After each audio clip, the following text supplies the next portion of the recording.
And friendly reminder, if you deal with bullies at the workplace, please don't let it faze you. Because I'm telling you, the only reason they try to humble you or bully you or patronize you or belittle you, it's because that's the only place where they feel important or superior to you. I'm telling you, like, the minute they leave work, they go right back to being the loser that they are. No shade. Like, literally, like, that's why, like, I just eventually learned to not care. Because at the end of the day, when I leave work, I'm that girl in real life. You feel me? Like, my name actually holds weight in the real world. You know what I'm saying? Like, in all my years of working, anytime somebody has tried to bully me or be shady towards me at work, my life would be shitting on their whole fucking existence. Like, literally. Like, I'm telling you, that's why you should never, ever, ever get fazed by workplace bullies. Because I'm telling you, the reason they're like that, it's because that's all they got. Literally. Like, that little validation, that title, that authority, that's all they got to say for themselves in life. Literally. And, like, at the end of the day, that's a sad way to live.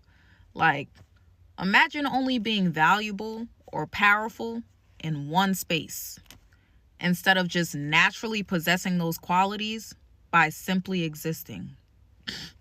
Like, no shade. Like, I'm telling you to, like, do not let it faze you, because at the end of the day, like, they're fucking losers. That's why they act like that. You know, the devil couldn't reach me, so he sent a mean girl group at work to do his dirty work. And when I tell you they turned me every which way but loose, it got so bad that I started to believe that I was the problem. So I started fixing things that weren't broken, trying to be palatable, trying to coexist. I wasn't even asking for friends. I just wanted to do my job and get my check. What makes it unbearable isn't just the experience. It's having no motion, no exit, no plan B. You just have to show up every day and survive it.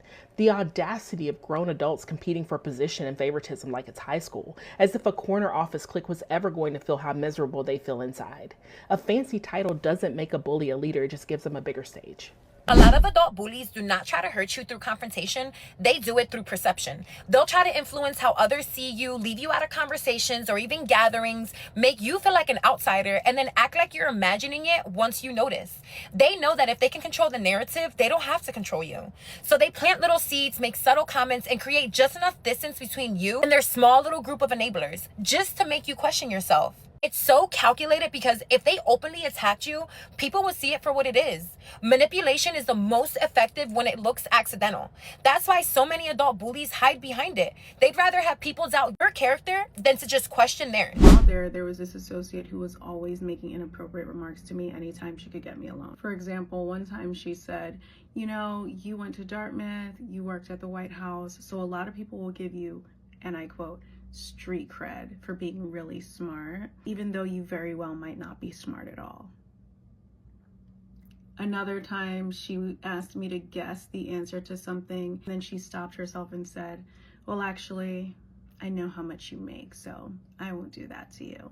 My mom taught me something really helpful when she said insubordination is one of, if not the biggest career killer for a young professional.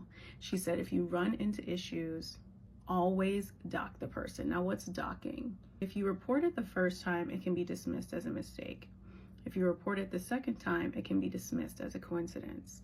Always wait for at least 3 occurrences and make sure that after each occurrence, you write down the date, the time, the scenario, and the offending circumstance. I went back to my office each time she made a belittling or an inappropriate comment to me, and I would write it down in my little notepad. And after the 4th or 5th time, I opened my inbox and sent an email to the managing partner of that practice group. And I said, hi, I hope this email finds you well. On this date, this time, here's what happened. Kept it strictly facts, no editorializing, and no fluff. On the second occasion, and so on and so forth, all the way through to occasion 4. And then I said, I just wanted to reach out to you before reaching out to HR in hopes that we can resolve this within the practice group. He got back to me almost immediately and he said, thank you for handling this in such a professional manner. When can we all meet? Long story short, they demanded that she apologize to me, which she did. And I was also given the option not to work with her on future assignments if I didn't feel comfortable doing so. I'm not one to hold a grudge, so I said, I don't think that'll be necessary. So long as we have an understanding, I think it should be fine. Now, a couple hours after the meeting, I was in my office, kind of decompressing and getting into my work for the day, and the associate, the attorney who had made the comments, came into my office, and she said something really interesting. She said, you know, I was talking to my husband about what happened, and he said, wow, the way she handled that was textbook perfection. She goes, it's hard to believe that you're such a young professional and you're able to handle things that skillfully. And I honestly didn't have a great answer for her, because although my mom had taught me the secret to docking people, she didn't tell me anything about how to reach out, honestly. I just have to credit that to God and his guiding light and how he leads me and guides me through my day-to-day.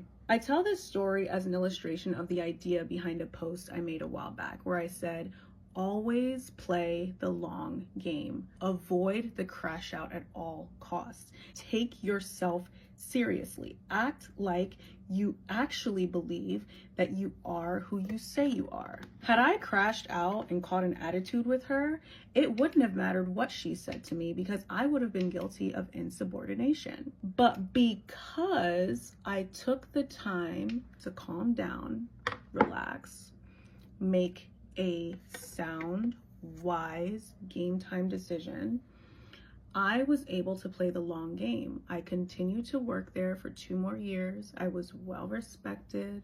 I got a lot of great opportunities, and that kind of incident did not repeat itself. Play the long game, ladies. Adult bullies do not go after weak people.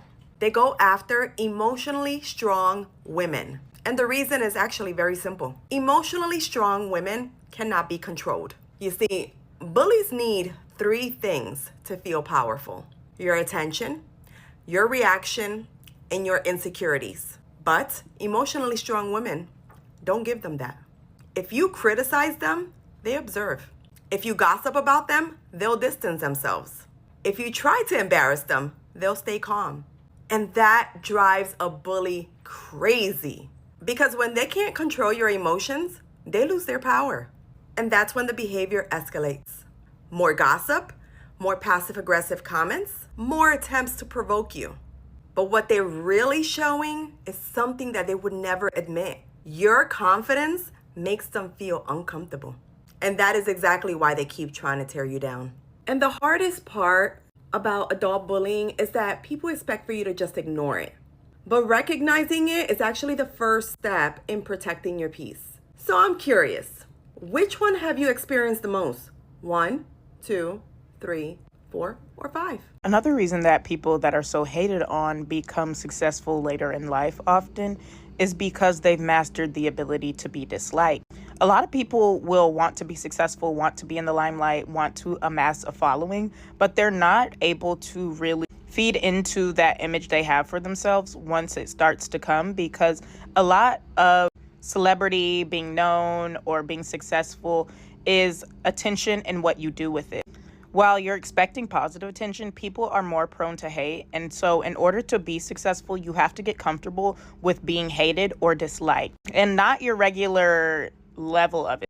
I mean hated and disliked by entire social media platform. You have to have really tough skin. And if your first time being exposed to being hated on, extremely disliked, is when you're in the limelight, a lot of people don't know how to cope with that, especially because this is their first time feeling it. Not only that, there's this idea that all these eyes are watching me cope with something for the very first time. It's like doing something extremely uncomfortable that you have no expertise on for the first time in front of an audience.